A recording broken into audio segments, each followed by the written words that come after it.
প্রবাসীদের machine readable passport জটিলতা কেটে গেছে। বিস্তারিত জানতে ভিডিওটির শেষ পর্যন্ত দেখুন। প্রবাসীদের মেশিন রিডেবল পাসপোর্ট এমআরপি পাওয়ার ক্ষেত্রে জটিলতা কেটে গেছে। দাপ্তরিক জটিলতার কারণে প্রবাসীদের 1,97,000 এমআরপি এতদিন আটকে থাকলেও গত 3 সপ্তাহে 1,82,745টি এমআরপি বিভিন্ন দূতাবাসে পৌঁছে গেছে। পাসপোর্টগুলো অচিরেই বিতরণ শুরু হবে। মঙ্গলবার 7 জানুয়ারি রাজধানীর বেইলি রোডের ফরেন সার্ভিস একাডেমিতে আয়োজিত প্রেস ব্রিফিংয়ে প্রধান উপদেষ্টার deputy press secretary Abul Kalam Azad Majumdar এ তথ্য জানান। তিনি জানান, বিশ্বের বিভিন্ন দেশে 1,20,00,000 প্রবাসী বাংলাদেশী রয়েছেন। আগামীকাল থেকে ই-পাসপোর্ট বিতরণের জন্য প্রস্তুত হলে আবেদনকারীদের কাছে খুদেবার্তা পৌঁছানো ও এমআরপি বিতরণ শুরু হলে প্রবাসীরা উপকৃত হবেন।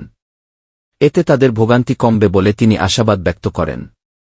কনসুলার সার্ভিসে যা থাকছে, পাসপোর্টে তথ্য সংশোধনী সংক্রান্ত পত্র, পাসপোর্ট সংক্রান্ত বিভিন্ন চিঠিপত্র, লেটার অব ইন্ট্রোডাকশন, পাসপোর্টের ফটোকপি সত্যায়ন, জন্ম নিবন্ধন সনদ সত্যায়ন, ট্রান্সফার অফ রেসিডেন্স বা দেশ ত্যাগের পরিবর্তনের প্রত্যয়নপত্র, একাডেমিক সার্টিফিকেট বা শিক্ষা সনদ সত্যায়ন, ড্রাইভিং লাইসেন্সের সত্যায়ন এবং প্রত্যয়নপত্র, আমোক্তারনামা বা পাওয়ার অফ অ্যাটর্নি, পারিবারিক সম্পর্কিত পত্র বা রিলেশনশিপ লেটার, বৈবাহিক সনদ, নিকাহনামা এবং ডিভোর্স পেপার সত্যায়ন, মালয়েশিয়ান নাগরিক বিবাহের ক্ষেত্রে অবিবাহিত সনদ সত্যায়ন, পুলিশ ক্লিয়ারেন্স সার্টিফিকেট কপি সত্যায়ন সহ অন্যান্য সত্যায়নপত্র।